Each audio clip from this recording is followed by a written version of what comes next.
পাহাড়ি ঢল, বৃষ্টি ও ফেনী নদীর পানি বিপদসীমার উপরে থাকায় চট্টগ্রামের মিরসরাইয়ের আরও কয়েকটি ইউনিয়ন প্লাবিত হয়েছে। কিছুটা কমেছে ফটিকছড়ির বন্যার পানি। এ নিয়ে আরও জানাতে মিরসরাই থেকে যোগ দিচ্ছেন সহকর্মী মুজিবুল হক। মুজিব, বন্যা পরিস্থিতির কি চিত্র দেখছেন এখন এবং উদ্ধার কার্যক্রম এবং আশ্রয় কেন্দ্রের সবশেষ তথ্য জানাবেন আমাদের। সামিয়া, এই জায়গায় একটা ত্রিমুখী সংকট আসলে তৈরি হয়েছে। একদিকে পাহাড়ি ঢল, টানা বৃষ্টিপাত, অন্যদিকে ফেনী নদীর যে পানি সেটি বিপদসীমার কাছাকাছি প্রবাহিত হচ্ছে। ফলে ফেনী নদীর আশপাশের যে সমস্ত মিরসরাইয়ের যে ইউনিয়নগুলো রয়েছে, বিশেষ করে জোরারগঞ্জ, ইছাখালী, ধুম, এই কয়েকটি, ওসমানপুর, এই কয়েকটি ইউনিয়নের মানুষ কিন্তু এক প্রকার মানবেতর জীবন যাপন করছে।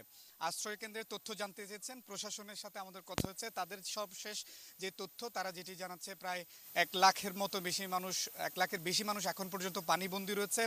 এর মধ্যে মিরসরাইয়ের প্রায় 15টি ইউনিয়নে তারা 75টির মতো আশ্রয়কেন্দ্র খুলেছে। সেখানে 6,000-এর মতো মানুষ আশ্রয়কেন্দ্রে এসেছে। এর বাইরে ব্যাপক মানুষ কিন্তু এখনও পানিবন্দী রয়েছে। ফলে যেহেতু বৃষ্টিপাত, আজকে সকাল থেকে বৃষ্টি আবার শুরু হয়েছে, ফলে একদিকে পাহাড়ি ঢল নামার শঙ্কা রয়েছে এবং ফেনী নদীর যে পানি সেটিও বিপদসীমার উপর দিয়ে গেলে পরে যে ফেনী নদীর আশপাশের যে সমস্ত ইউনিয়নগুলো রয়েছে, এর বাইরে মুহুরী প্রজেক্টের আশেপাশে আমরা যে ইউনিয়নগুলো আছে সেখানেও এক ধরনের সংকট তৈরি হতে পারে।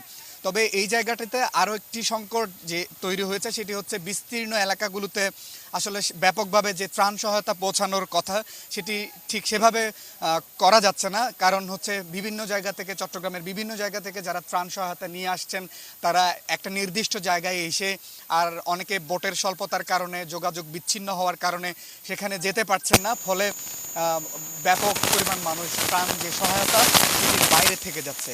এখানে যেহেতু বিস্তীর্ণ এলাকা জুড়ে মানুষ পানিবন্দী রয়েছে, সেক্ষেত্রে বিশুদ্ধ পানি, খাবার সংকট এবং যে সুপেয় যে পানি, শুকনো খাবার, তার একটা বহুমুখী সংকট রয়েছে।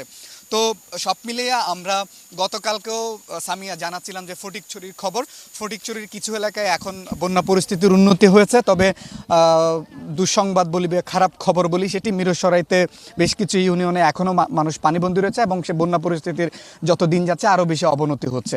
তো এখন পর্যন্ত ঠিক আসার কোনো খবর আসলে দেওয়া যাচ্ছে না। তো আমরা আছি এখানটাতে, পরবর্তী সংবাদে হয়তো আরও মানুষের খবর, দুর্দশার খবর নিশ্চয়ই তুলে ধরতে পারবো। তো এই আপাতত এই ছিল আমার কাছে চট্টগ্রাম থেকে খবর। নিশ্চয়ই মুজিব, আমরা সেই খবর আপনার মাধ্যমে জানতে পারবো। ধন্যবাদ আমাদের সাথে যুক্ত হওয়ার জন্য।